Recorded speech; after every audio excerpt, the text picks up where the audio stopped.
This is an oral history tape made on the 14th of May 1998. Frances Hopwood, former resident of Lee Court, Cheshire Home, is in conversation with the archivist Jill Roberts. Frances, you've recently moved out of Lee Court, Cheshire Home, to come and live independently in Petersfield, a town nearby, but your connections with the Leonard Cheshire Foundation go way back. And I think started in the 1960s when you came to the UK from Rhodesia, is that right? Yes, Jill, they certainly did. 1964, I came over from Rhodesia to England to a rehabilitation centre. Sadly, this didn't work out, the first rehab centre I went to. And I went to Great House Cheshire Home in the meantime, just to fill in the space between finding another rehabilitation centre to attend. So I went to Great House in June 1964. And that year, it was actually the year of the annual conference was taking place at that particular Cheshire Home. And it was the first time that I met Leonard Cheshire. What was your first impression of him?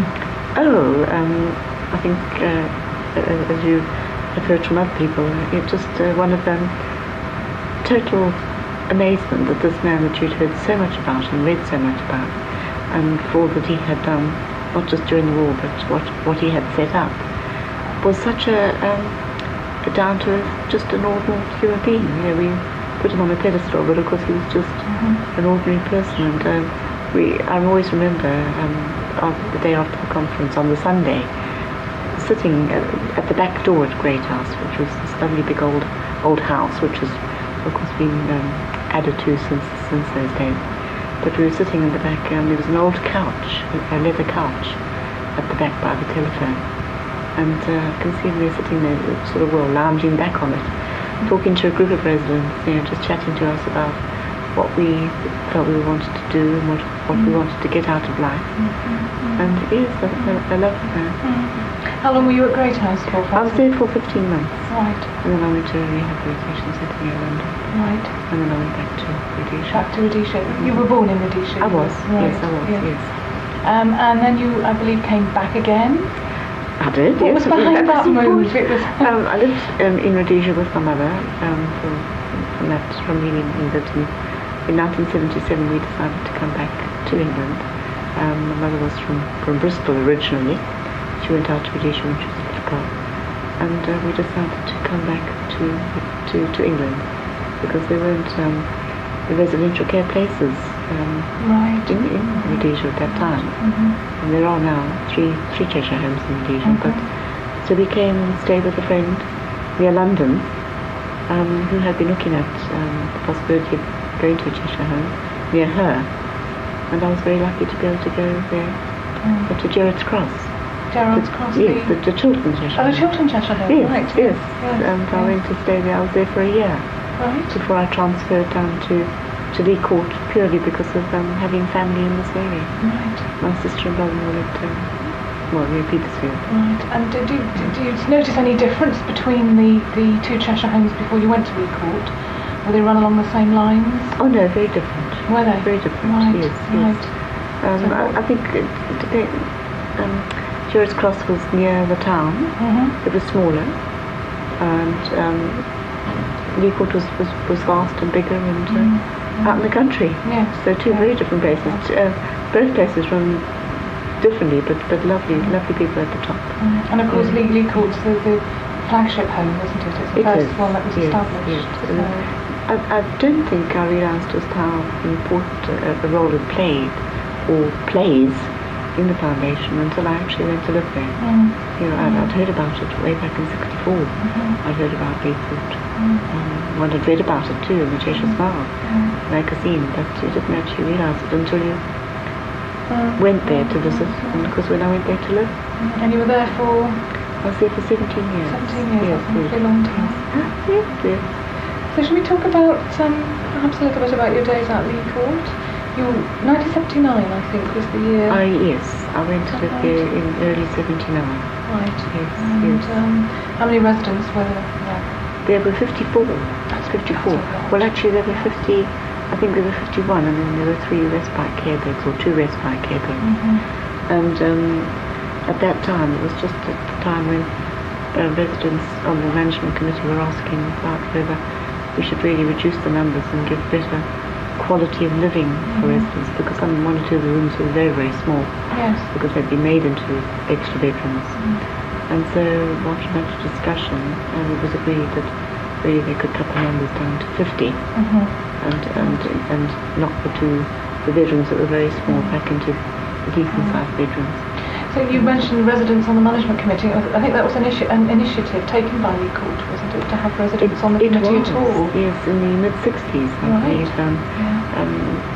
From what residents have told me, what happened that they decided, a group of residents said, why couldn't they become involved in the management of the home that they actually lived in? Well, it makes and sense. of course, absolutely, but there was absolute shock and horror by quite a few members of the management committee at the time, I believe.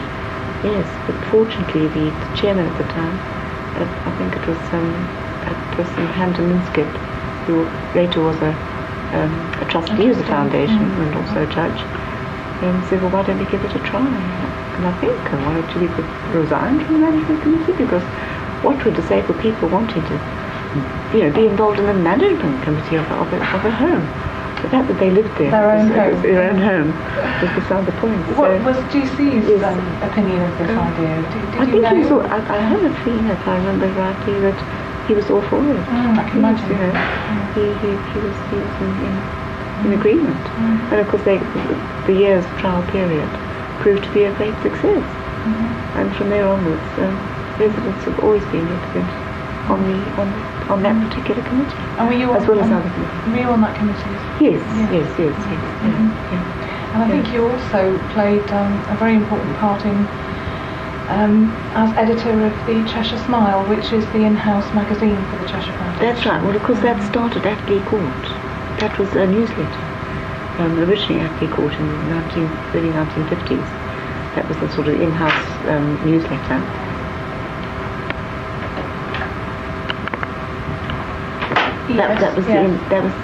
That started originally at Lee Court, of course. It was the in-house newsletter, and then the person who was writing it, Frank Spare.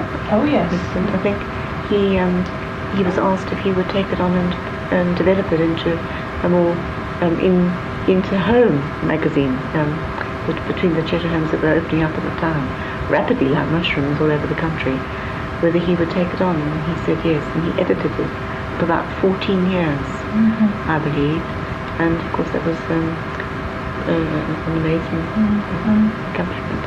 And then it went to Greenacres up at Sutton Coldfield, a resident there, as a editor, and then she passed away, and in 1981, I remember the head of home at Lee Court, Brigadier John Regan, he came to me and said, would I be interested, because it was they could no longer do it at Greenacres. And I said yes, but I didn't want to do it on my own. I wouldn't mind. He said, well, I'll give you the weekend to think about it, and I will. He said, if you go and speak to Dennis Gerrard was a great character at Lee Court as well.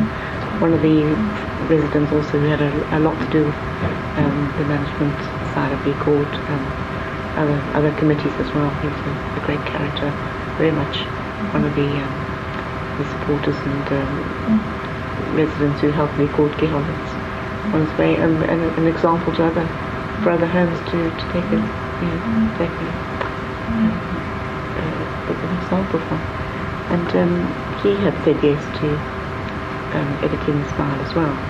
So I went and had a chat with him, and he said, well, between us we could certainly do it, I'm quite sure. And he had worked on the Cheshire Smile before. Right. Yeah. He had been very much involved with it as a reader, as a contributor towards the articles that were written, and it also helped with all the packing that used to go on in those days, and editing articles. So together we did it. Yes, we did it for about 5 or 6 years from Lee Court. And it was then taken by the Public Affairs Department, I think. It was taken over by the headquarters, yes. So that suggests that it was extremely successfully developed at least. Well, yes, it was. We enjoyed it, but it really needed to change again. I think it's a good thing. You can't keep it always the same. We changed it when we took over in 1981. We changed it again. We changed the style and the layout. We tried to get different sort of articles. And I think by the time 86 came, the foundation were looking for a different way as well. And we just couldn't give it the time.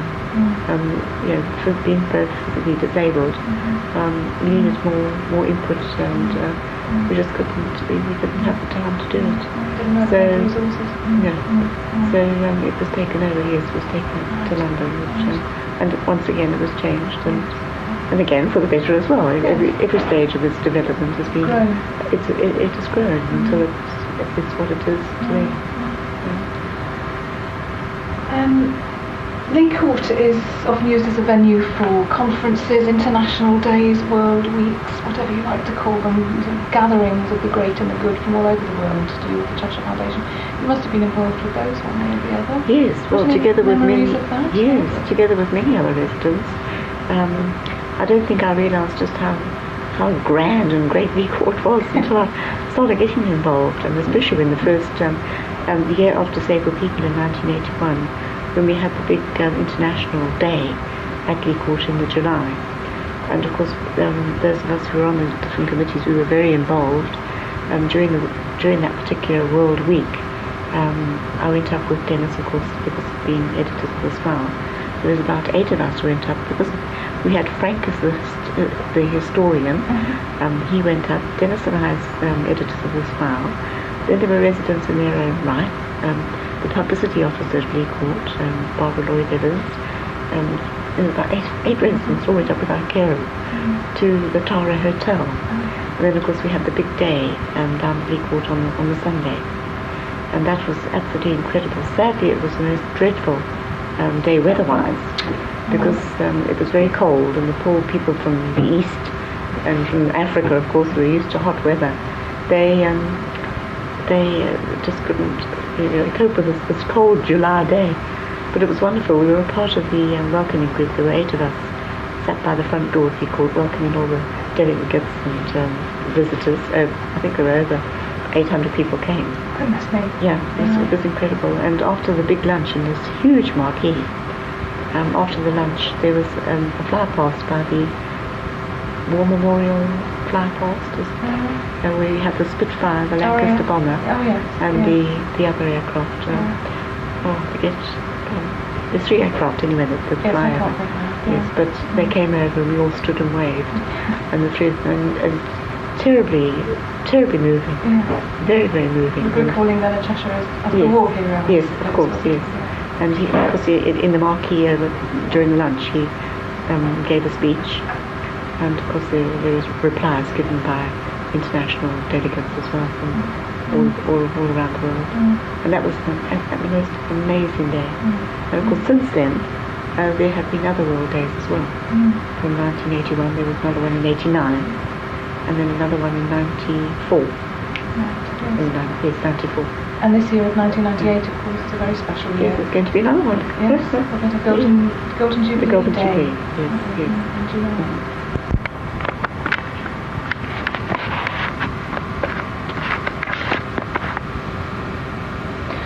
So, just staying with the year of 1981 for a moment, I believe that it was significant for reasons to do with changes in ways of living for some of the residents at Lee Court. Wasn't there something called Project 81? Yes, a group of residents decided that they would like to try and see what the possibilities were for living out in the community. And they got together and formed Project 81, because it was 1981, and they discussed with social services how they could best achieve this and how they could be supported, and thanks to people in the social services at that time who supported them as well and thought it was a good idea, why not?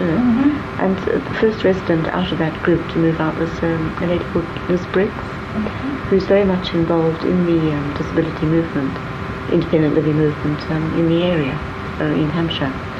Of course, Project 81 went on to become Hampshire Centre for Independent Living. Well, quite well known as publishers, apart from anything else. Yes, they absolutely. They publish leaflets. They do. Very, very supportive of anybody who is disabled, who's living in the community, or who wants to leave residential care to go into the community. And yes, and of course they were given the full support backing of the court, residents as well as the head of home and the management committee. They were given all the support they could give. Leonard Cheshire himself was supportive of looking for new ways for people with disabilities to live, wasn't he? I mean, he was. Look at the family support services, yes, which was because that just started as well, and it was going very well. Yes. And so was Project 81 involved in later plans for you to move into the community, or was that in a very small way? Yes. Because when I suddenly decided, having vowed and declared that I would never ever leave Lee Court, it's my I loved it then, I still love the place, but I said I would never leave it. But about 4 years ago I thought that I just had this feeling that I needed to move on in my own life, which is obviously rather like an 18-year-old child decides to move home. I wanted to move out and develop my skills that had been developed at Lee Court. And I got in touch with Miss Briggs because she has all the answers as to how do you go about it. And so indirectly, yes, they have been supportive, and of course Lee Court was as well.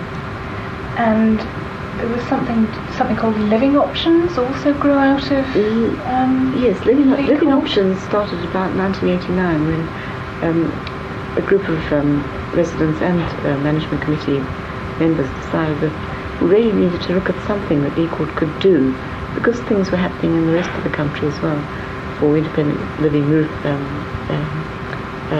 schemes. Yes. We were looking at what we could do. We held a seminar at Lee Court, out of which Living Options was formed. And this was looking at a piece of land on which could be built perhaps bungalows where disabled people could live who didn't want to actually come into residential care but couldn't manage at home. They would get the support of either the care at home service or the social services. And they found a piece of land in Liss, not far from Lee Court. And Lee Court and Cheshire Foundation Housing Association all had input into that. And it was finished, I think, in 1992. It was opened, and 2 residents from Lee Court went to live there, and as well as a former resident. I had a bungalow there as well. Was this a Leonard Cheshire initiative, or were there other agencies involved? There were other agencies involved, yes. And that was named after Ian Balfour. It's called Balfour Drive, because Ian was very, very much involved as the chairman, and he was disabled, and he lived at Lee Court, and sadly he died in 1991. So we asked if it could be named after him. So it was a fitting memory to him, because he worked very, very hard, going to meetings up in London and everywhere. And so that was in 1992, I think it 92. 92 it happened here. And about 1994, you made your decision that you wanted to personally move out into independent living. Yes. And we're here now in your beautiful flat, where you've been for, goodness, is it a year yet? Nearly a year. Yes. So obviously very successfully done, but it couldn't have been easy. It couldn't have been easy in practical terms. No, it's psychologically. No, it's certainly not easy, because all of a sudden you think, you decide that you want to move on, and then it becomes where, how, and without the input of Liz Briggs from the Hampshire Centre Independent Living, I certainly wouldn't have known what to do. But also Lee Court residents and the head of home and head of care at Lee Court giving you information that you wouldn't know where to start. And the first thing, of course, is accommodation.